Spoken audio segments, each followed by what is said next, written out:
Hi, my name is Keith Major Jr. I am co-deputy chair of our firm's Maritime and Aviation Practice Group.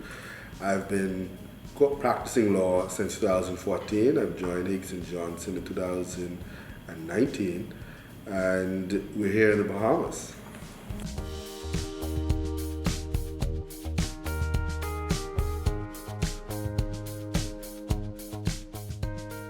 So I think that the answer is yes and no.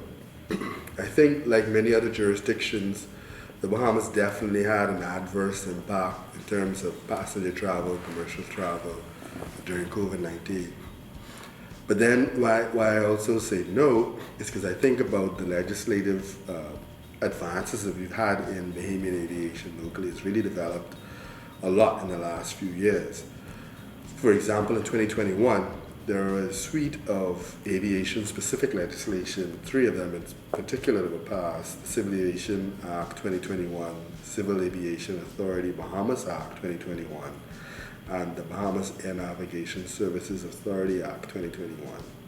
In addition to those three main pieces of aviation legislation, we've had the Aircraft Accident Investigation Regulations 2021. We've also seen the Bahamas move towards collecting overflight fees for its airspace, which is another remunerative advantage for the Bahamas. That also took place in 2021, still in COVID. And we've also included the airport that was in the Freeport, Grand Bahama, that was typically under the auspices of the Port Authority in Freeport. That's been moved over to the Airport Authority. But we have another piece of legislation, 2021. So although there's definitely the clear negative impact on the front end of COVID, I think while we're still in COVID, coming out of it, we saw a big progression in terms of the infrastructure for aviation and its growth coming out of COVID, for sure.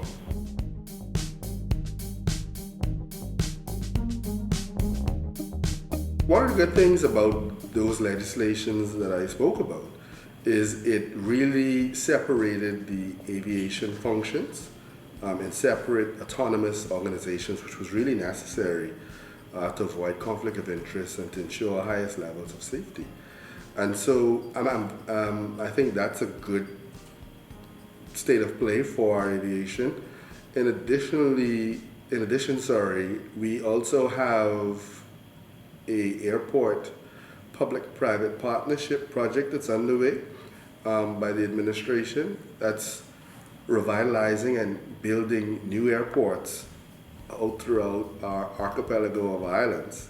It's a good thing and a good forecaster, indicator of good things to come in the sector, because it's going to expand the aviation reach and airlift capacity throughout the Bahamas. So when you look at the current state of play, I think it's a very good state of play. There's always room for improvement, and I'm happy about it.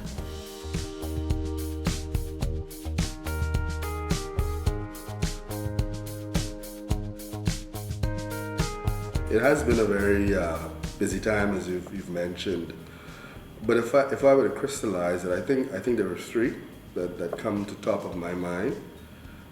One being the Bahamas now collecting overflight fees of its airspace. That has been pegged, or I think the target that's been set for the Bahamas is 40 million in annual overflight fee collection, which is something that is significant when you think about the fact that those funds are going to be earmarked for use in the aviation sector, whether it be creation of infrastructure or securing talent to expand our capacity throughout the Bahamas. So I think that's got to be number one on my list. In addition to that, I think the fact that we have really sophisticated our legislative framework in the last few years, I think is a top achievement. We, due to our proximity and placement between North America and South America, I think there's a lot of untapped potential in terms of air service between those two big markets and generally the markets of the world, but in particular, given our proximity. A strong legislative framework, I think really helps and abodes for an ability to manage that that growth and success. And then thirdly, I think coming in third for me would have to be, and this is, I guess, a little personal, the introduction of the aircraft accident regulations. And that's because the Aircraft Accident Investigation Authority Act was passed in 2019, but the regulations weren't passed until 2 years later in 2021. And it happened to be passed when I had the great pleasure of serving as the deputy chairman of the Aircraft Accident Investigation Authority. So it was something we worked for, something we were very passionate about seeing. And I'm very happy to see that have happened in the last few years. I think those would be my top three.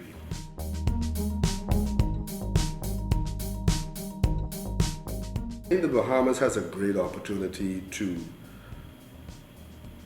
match its development of its international or domestic legislation and its policy with its international aviation activity. As you would appreciate, aviation by its nature is not only domestic but also international. And so many agreements are entered into. We've entered into some, but there's some that we haven't. So there's two that deals with passenger rights. It's the Warsaw Convention and the Montreal Convention.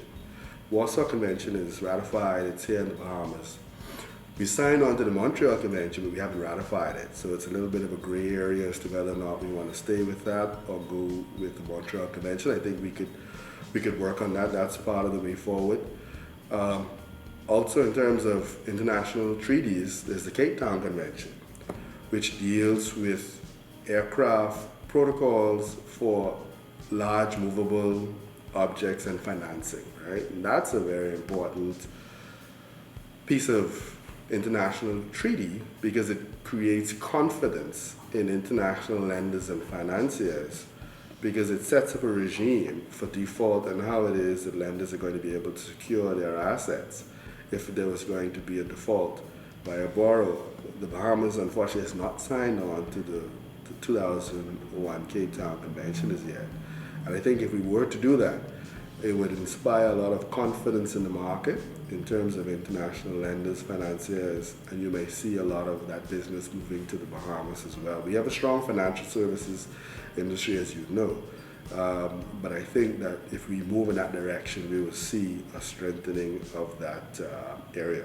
I think the way forward, I think if we could implement a program where we subsidize airlift through all of the parts of our archipelago, because it is unique, right? When you have an archipelago and you have to try and deal with airlift capacity throughout all parts of your island, I think that'll be a great part of the way forward. And then I think if we're also talking about modernizing our airspace, we have to consider the role that commercial drone use will take place. We've seen a lot of the tech giants have revealed plans to introduce door-to-door delivery through the use of drones, but those require proper regulation, right? I think the FAA is still trying to fine-tune and tweak out how that's going to look, but I don't think that's very far away.